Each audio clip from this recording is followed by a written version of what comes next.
menurut saya revisi undang-undang penyiaran itu harus berpihak kepada masyarakat.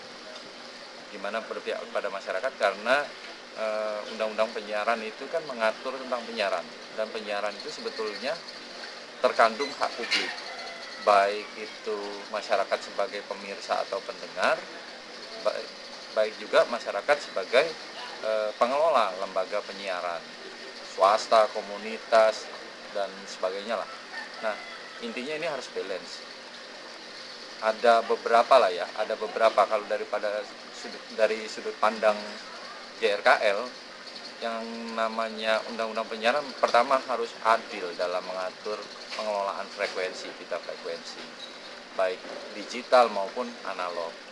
Nah, ini harus ada alokasi yang adil, baik untuk lembaga penyiaran swasta, berlangganan, dan sebagainya, itu harus adil. Karena selama ini ada semacam diskriminasi untuk beberapa lembaga penyiaran. Nah, kemudian persoalan konten penyiaran atau isi penyiaran. Isi penyiaran ini juga harus masuk dalam aturan undang-undang penyiaran. Dia tidak bisa diatur melalui peraturan KPI, tapi harus diatur melalui undang-undang. Nah, misalkan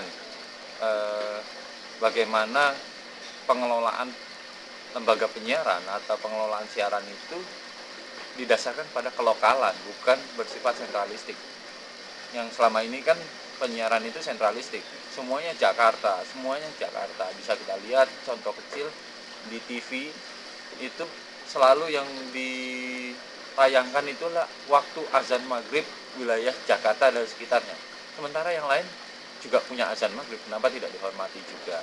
Nah, kemudian yang lain adalah pengaturan tentang kepemilikan lembaga penyiaran. Ini penting karena lembaga penyiaran ini adalah satu industri yang padat modal.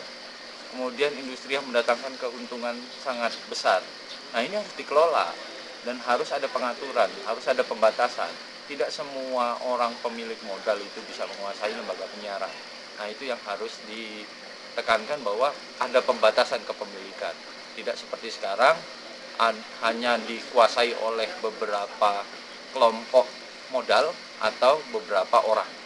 Itu yang penting, paling penting. Kemudian ada perlakuan khusus lah buat lembaga-lembaga penyiaran yang memang melakukan fungsi-fungsi publik, fungsi-fungsi penyiaran untuk pendidikan, penyiaran untuk pelayanan kepada kebutuhan informasi masyarakat.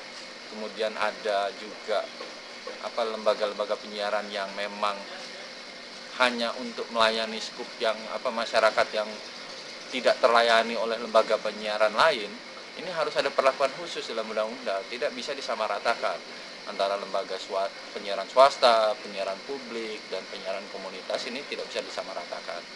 Artinya revisi undang-undang ini harus lebih komprehensif. Nilai utamanya adalah keadilan, nilai utamanya adalah hak masyarakat sebagai pemirsa dan pemilik frekuensi yang diwakili dalam hal ini oleh negara. Saya pikir begitu.